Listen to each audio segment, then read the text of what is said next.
Last time we were discussing about hookworm. Good morning to all of you.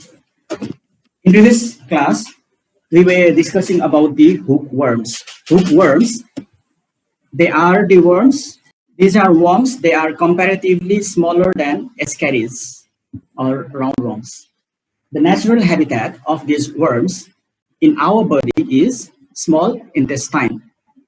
Particularly, these hookworms, they reside in the jejunum and duodenum part of the small intestine.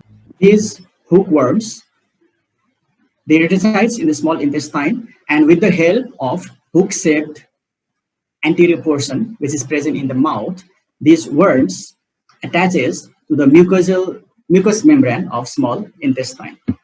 In the small intestine, these hookworms, they feed on the blood and other tissue fluids.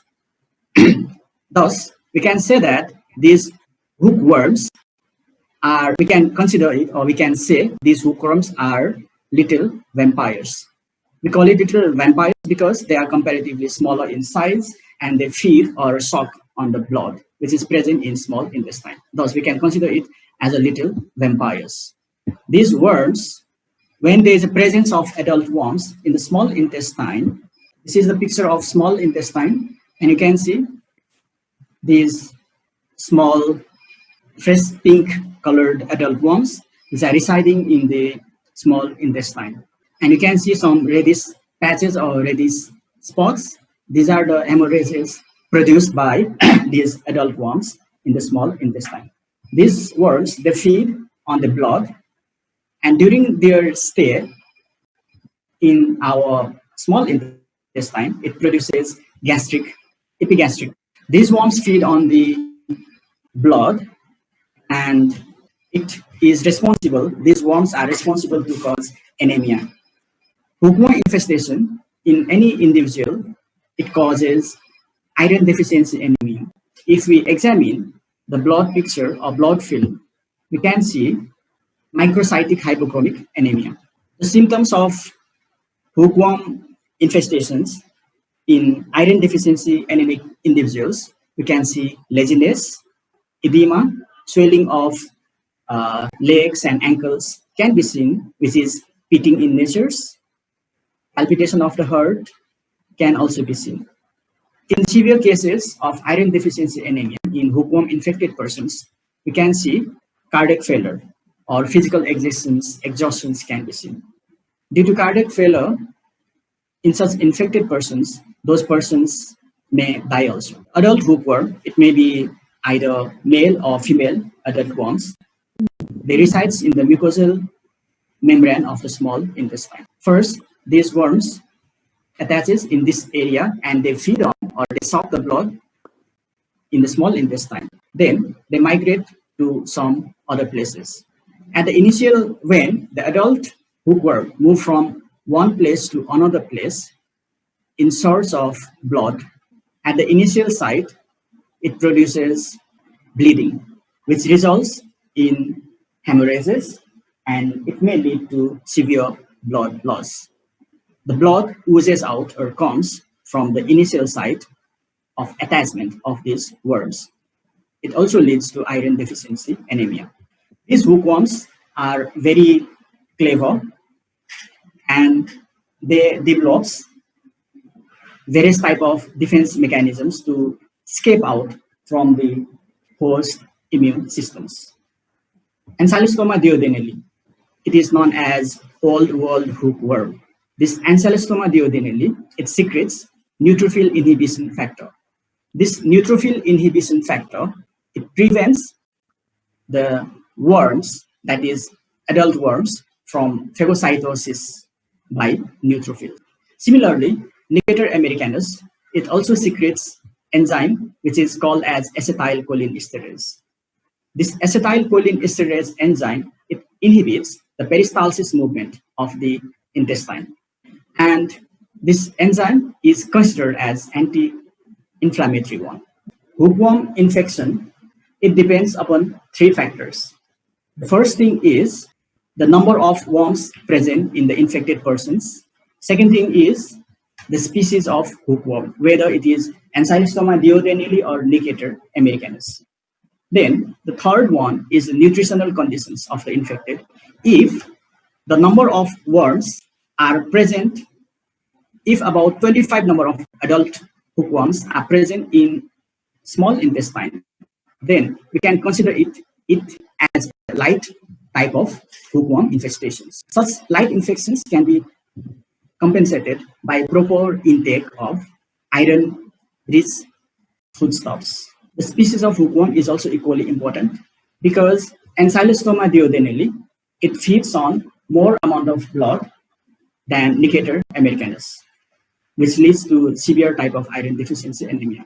Ancylostoma duodenale, it sucks about 0.2 milliliters of blood in 24 hours, while Necator americanus, it feeds on 30 to 50 microliters of blood within 24 hours. Thus, if a person is infected by Ancylostoma duodenale, it results in severe loss of blood.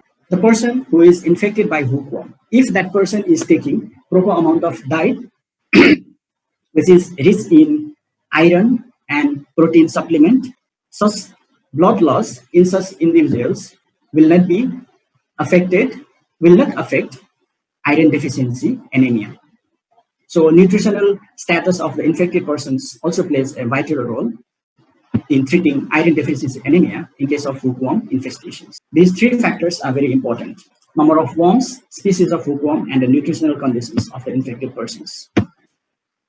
Now, we'll discuss about the clinical aspects of hookworm infections. Hookworm disease and hookworm infections, they are totally different. Hookworm infections, it doesn't necessarily mean that disease is present in the infected persons, as the blood loss, which is produced by light infections, it can be cured or compensated by the proper intake of proteins and iron components or iron contents in the diets. So proper dietary intake, it can compensate the blood loss which is caused by hookworms. If the blood loss which is produced by hookworms, if it cannot be compensated by adequate food intake like proteins and iron-rich supplements, it results in hookworm disease.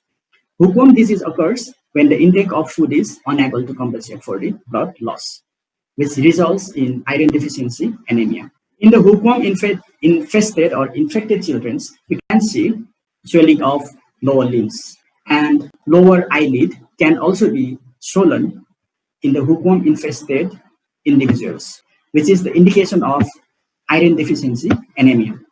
It also suggests loss of protein in the intestine. In these pictures, this is a child who is suffered from hookworm infestations.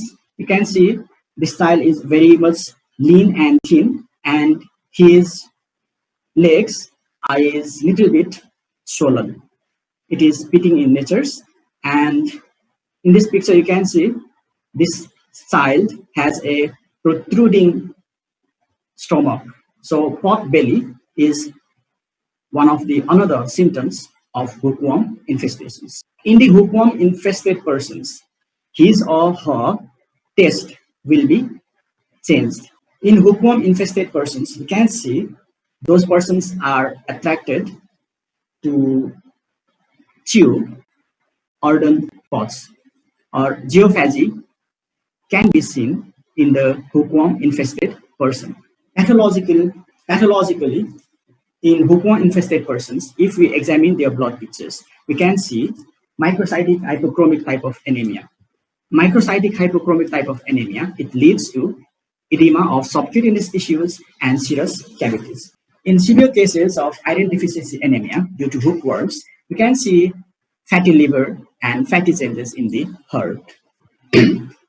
Examination of the bone marrow aspiration, it shows erythroblastic reactions. These hookworms, in their life cycle, we can see heart-lung migrations. During their stay in the lung is infiltrated by numerous number of eosinophils. So eosinophilia is one of the typical characteristic features of hookworm infestations.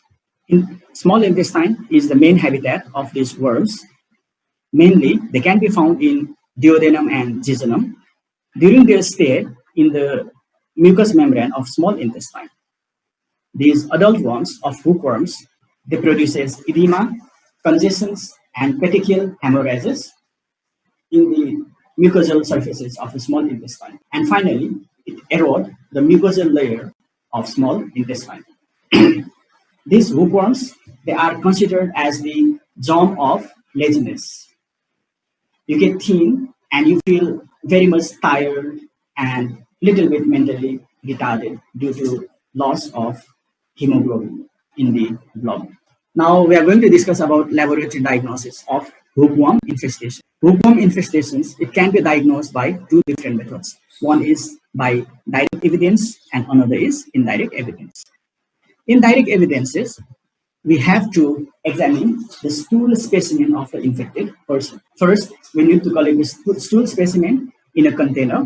The container must be universal. So, what do you mean by universal container? A container is considered as a universal, and such container must be grease-free, leak-proof, and the cap of the container should be screw capped. And such container should not contain any type of disinfectant. We'll give such universal stool container to the infected persons, and he or she collects the stool specimen and send to the laboratory. In the microbiology laboratory, we will examine the stool specimen by preparing wet mount preparation of the stool with normal saline solution. What is the concentration of the normal saline solutions that we can use to prepare wet mount of the stool specimen? किन normal saline use गरेको stool specimen? Sir, सायद osmolarity same राख्नलाई होला. Normal saline is isotonic solution, isn't it? Yes. If we use this isotonic solution, the morphology of the ova will not be disturbed. That's why we have to use isotonic solutions. So we will prepare stool smear by taking 0.8% normal saline solutions. A thin smear of stool is prepared on the surface of glass slide, and that preparation is covered by using cover slip. Then we'll transfer this preparation under the microscope. First, we will observe at 10x magnification. Then we'll adjust our magnification to the 40x power, and we will see oval shaped structures, ova, which is segmented in nature. And the ova of hookworm is colorless. That means it is non-bile stained. This is the microscopic picture of the ova of hookworm. It is roughly round to oval in shape, and at the center we can see there is presence of 4 number of segments of or blastomeres. Between the cell of this ova and this blastomere, there is a presence of clear, haline, transparent space. This is the identifying features of the ova of hookworm. First, when stool arrives in the lab, we will observe. We have to perform 2 things. The first thing is macroscopic and another is microscopic examination of the egg. In macroscopic examination of the egg, we will examine the presence of larvae of these hookworms, mainly the rhabditiform larva. Then, in microscopic examinations, we'll prepare the wet mount of this stool smear with the help of normal saline and see the presence of this segmented ovum of hookworms. In the stool smear, if there is presence of less than 5 number of eggs per microscopic field, we can say that there is a light infections, or we can say the number of worms is less.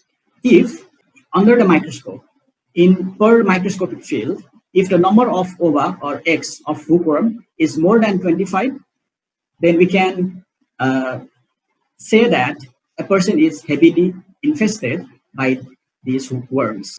Laboratory diagnosis of hookworms can also be done by studying the duodenal contents. Duodenal contents can be taken by using Ryle's tube. In such duodenal contents, we can see the presence of ova of hookworm, and sometimes we can also see the presence of adult male and female worms of hookworms. Inside the laboratory, these hookworms can be cultured, and the culture technique is known as Harada-Mori filter paper technique. In this Harada-Mori filter paper, this is the picture of the segmented ovum of hookworm, which is round to oval in shape. It is colorless or non-bile stain, and this is the picture of rhabditiform larva of hookworms. This is the picture of Harada-Mori culture techniques. In this Harada-Mori culture techniques, we'll take a test tube. In that test tube, the bottom of the test tube is filled is water. Then about 1/3, then we will take a filter paper strip. That filter paper strip is dipped. 1/3 portion of the filter paper is dipped or sinked in the water. Before dipping this filter paper inside this test tube, one end of the filter paper, it is smeared or inoculated with the stool specimen of the infected persons in which there is presence of the ova of hookworms. Such stool is smeared on the surface of the filter paper strip and is dipped in the test tube which contains water. Then that test tube is closed with the lid.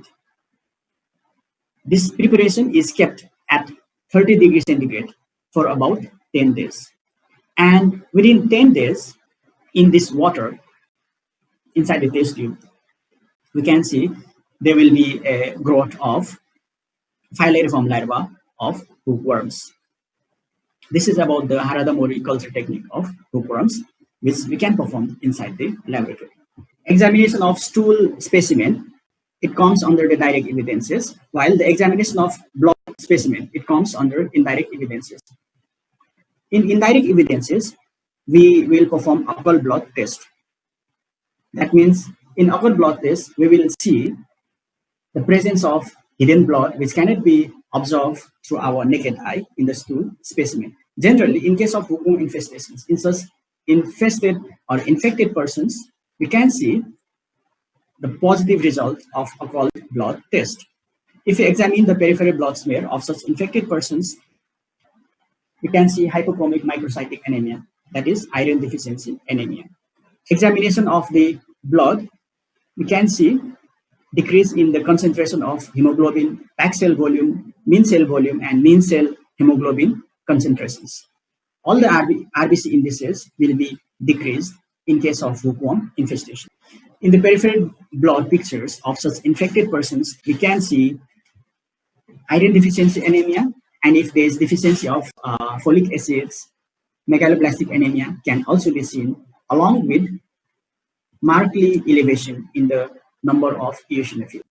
Charcot-Leyden crystals can be seen in the stool specimen of the infected persons when we examine the stool specimen microscopy.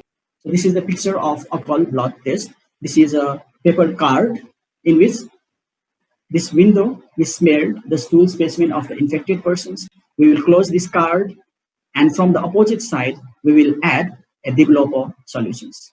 Within few seconds, we can see a greenish blue colorations. This indicates our occult blood is positive. That means the stool specimen of the infected persons, it contains hidden blood, which is invisible by naked eyes. Now, for the treatment of hookworm infestations, the drug of choice is albendazole and mebendazole.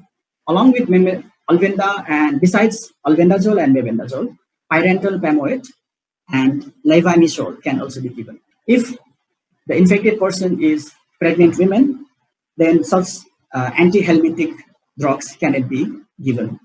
If there is severe type of anemia in the infected persons, for such individuals, also we cannot give anti-helminthic drugs. First, we have to treat the cases of anemia. If the concentration of hemoglobin comes at 50%, then only these anti-helminthic drugs can be given to treat hookworm infestation. Iron therapy for anemic patients is a very much important supplement to treat any cases of helminthic drugs. For preventions, these hookworms mostly is responsible to contaminate soil system of our surrounding.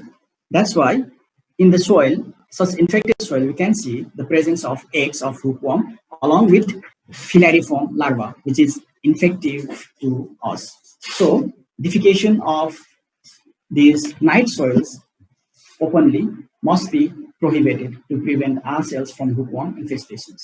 And one must wear slippers or shoes while going outside in the field or kitchen gardens.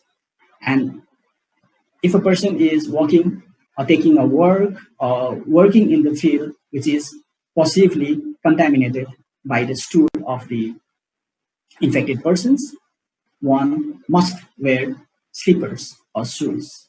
So never walk barefoot in the fields or gardens which is possibly to be contaminated by the stool of the infected persons. And do not defecate openly.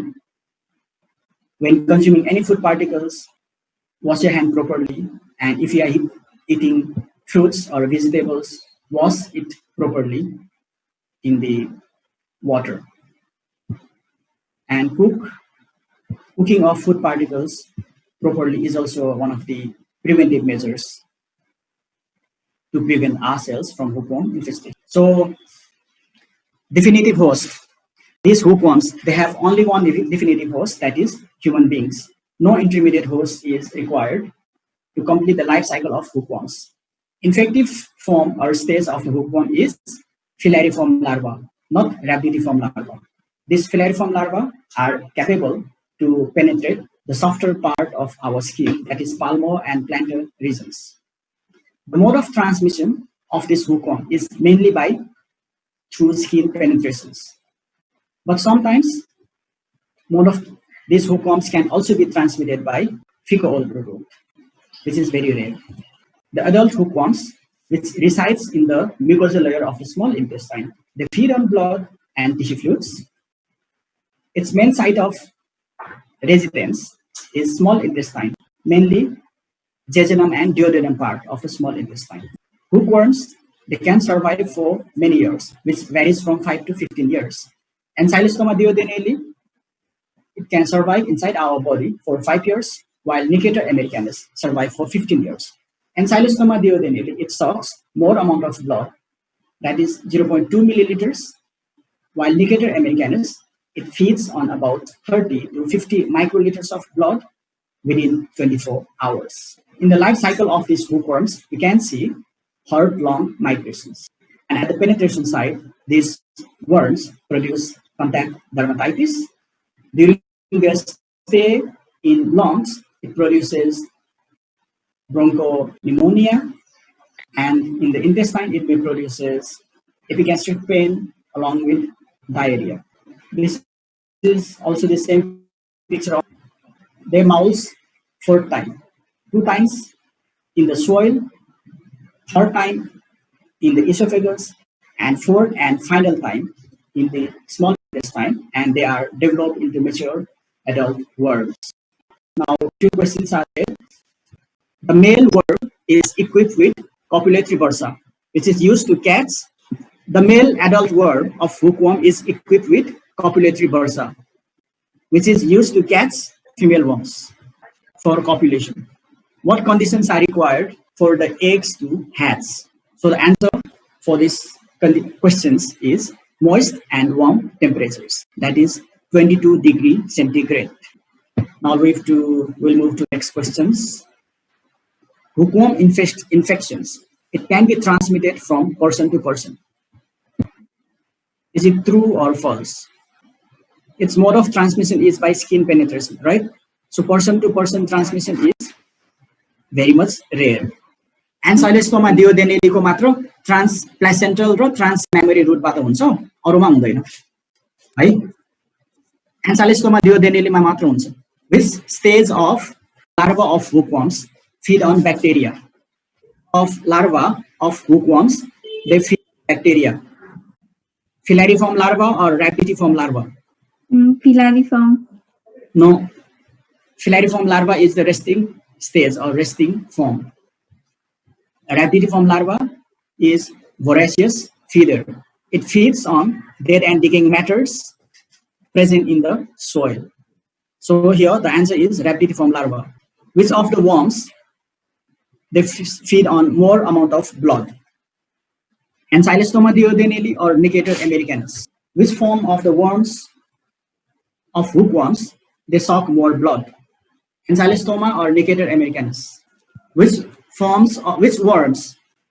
It may be either Ancylostoma or Necator americanus. Encyclostoma. Why? It causes more blood loss. What is the quantity? 0.2 ml.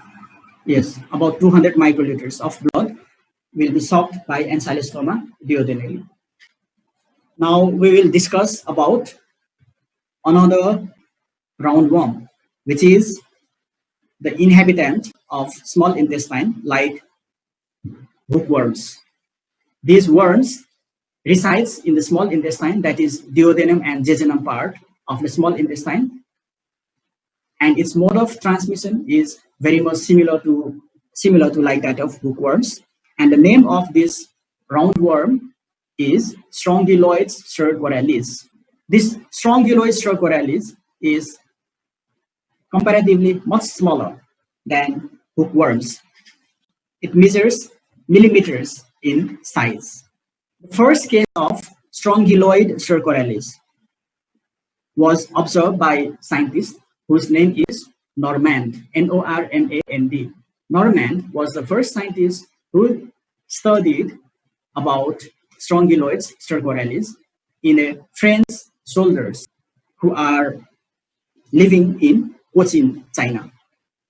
In the intestine of the French soldiers, this scientist named Normand, he found the worms, or he observed the worms, which is called as Strongyloides stercoralis. And the infection caused by this Strongyloides stercoralis is called as strongyloidiasis. Strongyloidiasis is a clinical condition that is produced by Strongyloides stercoralis, and strongyloidiasis can be very commonly seen in such individuals whose immunity is compromised or debilitated. If a person is infected by HIV virus, in such individuals also, whom infection by this Strongyloides stercoralis is very much common. So now we'll discuss about the Strongyloides stercoralis. Strongyloides stercoralis, it is cosmopolitan in distributions. Mostly, these Strongyloides stercoralis can be found in the tropical region. These Strongyloides stercoralis infections can also be seen in temperate regions also. Its main habitat inside our body is small intestine, particularly the duodenum and jejunum part of the small intestine. So in developing and underdeveloped countries, infection by these Strongyloides stercoralis is very much common. In the life cycle of the Strongyloides stercoralis, three different forms or stages can be seen. The first one is the adult worm. You can see the presence of adult male and female worms inside the intestine of the infected persons.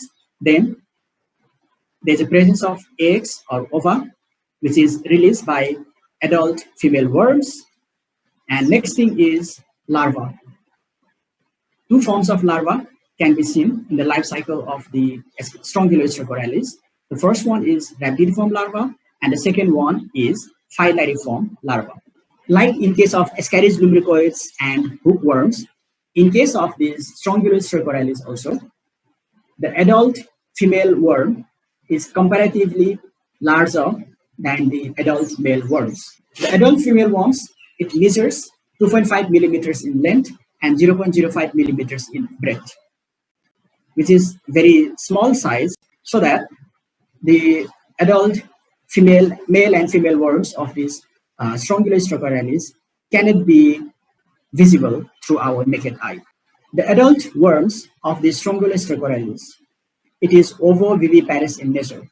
That means the adult female worm of Strongyloides, it can either lay egg or it can directly give birth to the larva, that is raptidiform larva. The adult male worm of Strongyloides, it is comparatively shorter but broader than the female worms. The adult female worm of the Strongyloides, it is parthenogenic in nature. What is parthenogenic? Parthenogenic means for the production of egg, for the laying of egg, the adult female worm does not need the involvement of its male worms.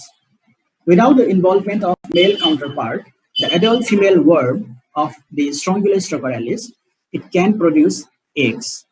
Such female worms is called as parthenogenic female or parthenogenic worm. So parthenogenesis is one of the typical characteristic feature of adult female worm of Strongyloides. And the female worm is ovoviviparous in nature. Now we'll discuss about the ova of hookworm. Ova of Strongyloides. The ova of Strongyloides, it measures 55 micrometer in length and 30 micrometers in breadth. It has got a very thin shell which is transparent, and the shape of the ova is oval. Such oval shaped ova that can be found inside the body of the adult female worm, and eggs are arranged in a straight line, in linear line inside the uterus of the female worm. Inside the uterus of the female worm, we can see there's a presence of about 5 to 10 number of eggs which are arranged in straight line, or eggs are arranged in the linear. These eggs, the adult female worm, it is very much conspicuous in nature. As soon as the eggs are laid by the adult female worm or gravid female worm, those eggs are ready to be hatched into the larva, that is raptidiform larva. This is the picture of raptidiform larva which is hatched from the ova of Strongyloides. This raptidiform larva, it measures about 250 micrometers in size. This raptidiform larva, it develops directly from the gravid females as soon as the eggs are laid by the adult female worms, and it can be found in the lumen of the intestine.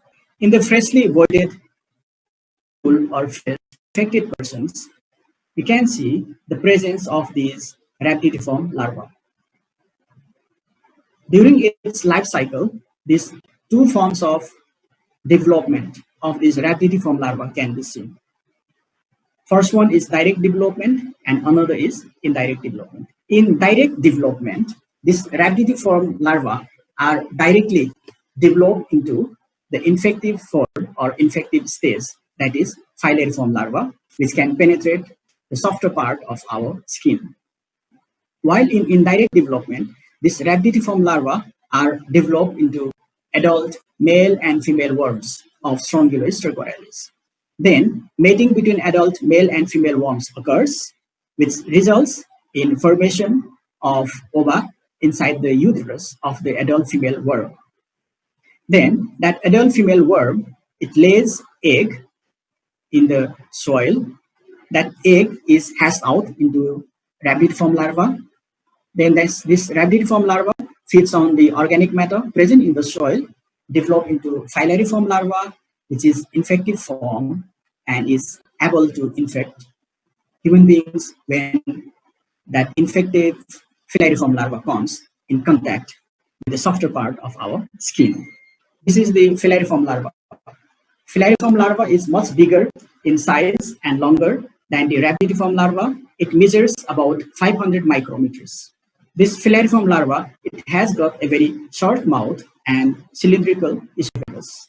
This filariform larva is infective form and it is responsible to cause internal reinfections inside our body, and it is also responsible to cause hyperinfections in depilated individuals. Which one is infective, phyllary or rhabditiform larva? So, rhabditiform larva is infected. Phyllariform larva is responsible, or it is able to penetrate the skin surfaces of human beings.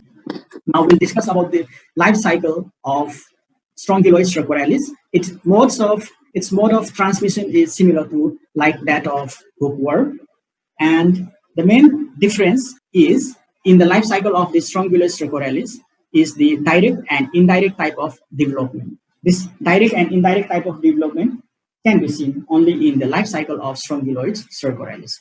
First, the adult worms, that is male and female worms. These adult worms, they resides in the small intestine, that is duodenum and jejunum. Mating between male and female worms occurs. As a result, female or gravid worm, it lays egg. This adult female worm of Strongyloides, it is capable to produce egg without the help of adult male worms. Thus, it's also called as parthenogenic female or parthenogenic worm. Eggs are hatched in the intestine of human beings. As soon as the eggs are laid by the adult female worm, eggs are hatched into first stage larva, that is rhabditiform larva. These rhabditiform larvae are passed out along with the stool during defecation process, and they are exposed to the external environment. When a person defecates openly in the soil, soil is possibly contaminated by this rhabditiform larva. This rhabditiform larva, it can show two type of developmental stages. The first one is direct development and another is indirect development. In direct development, this phyllariform larva can directly transform into the infective stage or infective form, that is phyllariform larva, which is capable to penetrate the skin of human beings and cause infections. When this phyllariform larva, which is the infective form, comes on contact with the softer part of our skin, it then accesses inside our body, and at the penetration site, it produces ground eats, which is similar to like that of hookworm infections. Then, through venous circulations, this adult worm of this hookworm, they are carried to the right side of the herd. From right side of the herd, these phyllariform larvae, they reaches to lung. They break the pulmonary capillaries of the lung. After breaking the pulmonary capillaries of the lungs, these phyllariform larvae move upwards through bronchi, bronchi to trachea, trachea to larynx, and larynx to pharynx. Then, along with food particles or cough or saliva, these phyllariform larvae are swallowed down to their natural habitat, that is small intestine, where these phyllariform larva matures into adult male and female worms in the duodenum and jejunum part of small intestine. Here, after mating with the male or without mating with the male worms, this female worms produces eggs inside the small intestine, inside the mucosal membrane of the small intestine, and the eggs are hatched into rhabditiform larva, and this rhabditiform larva comes out along with the stool during defecation procedure. This is about the direct development of Strongyloides stercoralis. While passage of this rhabditiform larva from small intestine, this rhabditiform larva may develop into phyllariform larva. So during defecation procedure, this phyllariform larva comes with the sputum. They comes through the stool. This phyllariform larva is able to penetrate the skin of perianal and perineal regions. So this during defecation procedure, this phyllariform larva penetrates the perianal or perineal regions, and such penetration site, this phyllariform larva produces creeping eruptions, which we call it larva migrans. As a result, this phyllariform larva is responsible to cause auto-infections, and it may last for a very long time period, even though a person moves from endemic area. Next thing is indirect development. Such rabidiform larvae, which are excreted in the feces of the infected persons, that rabidiform larva in the soil, it is developed into adult male and female worms, which is the free living stage of these worms. These free living adult male and female worms, they mate with each other, and gravid female, it produces egg. As soon as the egg is laid by the adult female worms, egg is hatched into rabidiform larva. Then this rabidiform larva feed on the dead and decaying matters present in the soil and develop into the infective form or infective stage, that is filariform larva. This filariform larva is infective and is able to penetrate the palmar and plantar regions of our skin. In this way, continues its life cycle, and rest of the stage is very much similar to like that of the direct development of this rabidiform larva. This is all about the life cycle of Strongyloid stercoralis. If you have any questions, you can message me through Messenger. This is also the same picture of the life cycle of hookworms. This is the egg, which is laid by female worm in the intestine, at the small intestine, rabidiform larva. This egg has hatched into rabidiform larva.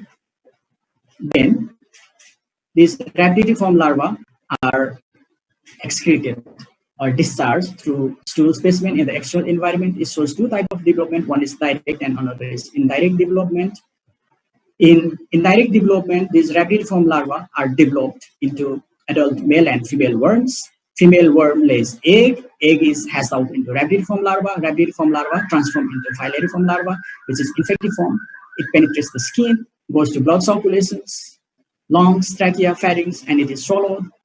Then it goes to small intestine, and this filariform larva matures into adult male and female worms. In direct development, this rabidiform larva is directly transformed into filariform larva, which is infective stage, and it is responsible to cause auto-infections. Mostly inside the intestine of the infected persons, we can see the presence of adult female worm.